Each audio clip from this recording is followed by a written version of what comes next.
Qatar दुनिया का सबसे अमीर तरीन मुल्क माना जाता है, जहाँ शहरियों की औसतन आमदनी तकरीबन $86,000 यानी 2 करोड़ पाकिस्तानी रुपए सालाना है। इससे पहले कि हम कतर के रॉयल फैमिली के बारे में जाने, हमें सबसे पहले कतर के बारे में जानना चाहिए। कतर मिडिल ईस्ट में वाक़या एक छोटा सा मुल्क है जो कि 4,471 स्क्वायर माइल्स पे मौजूद है, जिसका दारुल हुकूमत दोहा है, जो कभी माहीगीरी के लिए सबसे मशहूर जगह होती थी और यहाँ दुनिया की सबसे तेज रफ्तार घोड़े और ऊंट भी पाए जाते थे। ये ताजिरों के लिए एक मशहूर और मकबूल ठिकाना होता था, जहाँ हिंदुस्तान और चाइना से सामान की नकल व हमल होती थी, जो कि बाद में पहली जंग अजीम के बाद एक बरतानवी रियासत बन गई थी और बलाखिर 1971 में कतर ने आजादी हासिल की।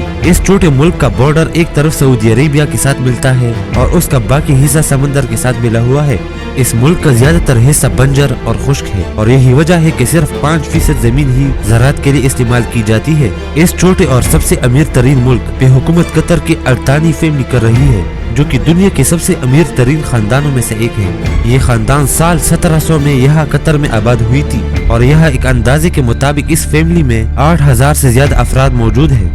इस खानदान के पास इज्तिमाई तौर पे 335 बिलियन अमेरिकन डॉलर्स मौजूद है, जहाँ कतर का मौजूदा हुक्मरान इस फैमिली से ही है, जिसका नाम है तमीम बिन हमाद अल्तानी, जिसको ये हुक्मरानी अपने वालिद हमाद बिन खलीफा अल्तानी से मिली है, जिन्होंने साल 1995 से साल 2013 तक कतर पर हुक्मरानी की थी।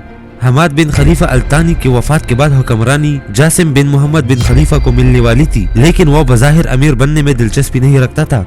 साल 2003 को उन्होंने क्राउन प्रिंस के ओहदे से भी इस्तीफा दिया था और उन्होंने मुबैना तौर पर अपने वालिद को एक खत भेजा, जिसमें कहा गया था कि मैं इस ओहदे को छोड़ रहा हूँ। ये ओहदा मैंने सिर्फ हसास हालात की वजह से कबूल किया था। इनके वालिद हमाद बिन खलीफा अल्तानी जनवरी 1952 में पैदा हुए थे।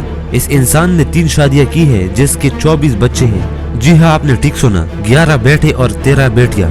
इनके बेटे जो आज कतर का हुक्मरान है, तमीम बिन हमाद अल्तानी, जिसने आज कतर को दुनिया का सबसे अमीर तरीन मुल्क बनाया है और आज सबकी नजरें फीफा वर्ल्ड कप पे लगी हुई है। मिडिल ईस्ट के इस छोटे मुल्क को साल 2010 में दुनिया के सबसे बावकार फुटबॉल टूर्नामेंट फीफा के लिए चुना गया था, जो कि कतर के शाही खानदान की कोशिशों की बदौलत हुआ है, जिन्होंने 12 सालों में इंफ्रास्ट्रक्चर और स्टेडियम पे 220 बिलियन डॉलर खर्च किए, जो कि नाकाबिले यकीन अमाउंट मानी जाती है।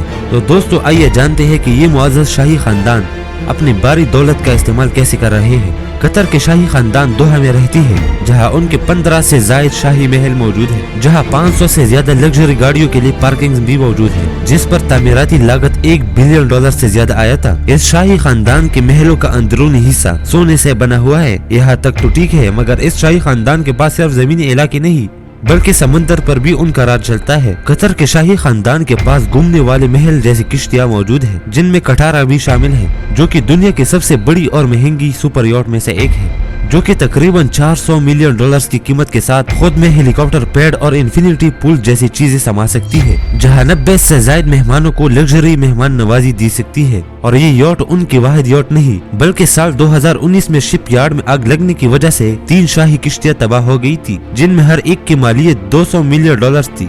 कतर का शाही खानदान न सिर्फ जमीन और समंदर का मालिक है, बल्कि कतर के शाही खानदान ने आसमान में घूमने के लिए रास्ते भी बनाए हैं। इस खानदान ने साल 1977 को एक खुसूसी एयरलाइन की बुनियाद रखी, जिसके पास इस वक्त 14 से ज्यादा तियारे मौजूद हैं, जिनमें से 3 बड़े बोइंग 8747 भी शामिल है, जिसके हर एक तियारे की कीमत $400 मिलियन से भी ज्यादा है। इसके अलावा एयरबस A340-300 भी उनके पास मौजूद है, जो कि सबसे महंगा तियारा है, जिनकी मालियत $500 मिलियन है। कतर के शाही खानदान के पास दुनिया की सबसे लग्जरी कार्स के बहुत ज्यादा ज़ख़ीरे मौजूद है, जहाँ खानदान के हर फर्द के पास बुगाटी जैसी गाड़ियाँ मौजूद है। सुपर यॉट, सुपर कार और तियारे के अलावा आर्ट्स पर भी उन शाही खानदान का कब्जा है। कतर के शाही खानदान के हालिया बरसों में हजारों पेंटिंग पर अरबों डॉलर खर्च किए, जहां हर एक की कीमत 50 से 250 मिलियन डॉलर तक की थी। लेकिन साल 2015 को इस शाही खानदान ने दुनिया की सबसे महंगी पेंटिंग्स में से एक पेंटिंग को उन्होंने $300 मिलियन का लिया था, जो कि इंतहाई हैरान कुन है। इस शाही खानदान ने सारी शोबों में खुद को पीछे नहीं छोड़ा है। इन सब के अलावा ऐसा लगता है कि कतर के शाही खानदान खेलों का इतना ही शौकीन है जितना कि वो ऐश और इशरत के है, और उन्होंने जो इन 12 सालों में मेहनत की है शायद कोई और मुल्क कर सकता हो। लेकिन सबसे अहम चीज कुछ और है, वो ये कि कतर दुनिया का सबसे महफूज मुल्क माना जाता है, जो कि जराइम के लिहाज से सबसे महफूज मुल्क माना जाता है। लेकिन ये मुल्क सिर्फ जराइम से नहीं बल्कि कुदरती आफात से भी महफूज माना जाता है। लेकिन हैरानी की बात तो ये है कि कतर भी उन ममालिक में शामिल है जहाँ जंगलात यानी रेन फॉरेस्ट बिल्कुल भी मौजूद नहीं, क्योंकि कतर का ज्यादातर हिस्सा हमवार नशीबी सहरा पे मुश्तमिल है। कतर की आबादी आज 3 मिलियन है, लेकिन उनकी आबादी में एक और हकीकत भी है कि कतर की आबादी में 27 लाख से ज्यादा गैर मुल्की मौजूद है। बाकी सिर्फ 3 लाख लोग असल कतर के हैं, बाकी सब पाकिस्तान, इंडिया और बांग्लादेश जैसे ममालिक से आए हैं। तो दोस्तों वीडियो कैसी लगी कमेंट में बता दीजिएगा। तो दोस्तों अगर वीडियो अच्छी लगी हो तो काइंडली लाइक, फॉलो, सब्सक्राइब करें ऐसी ही अच्छी वीडियोस देखने के लिए।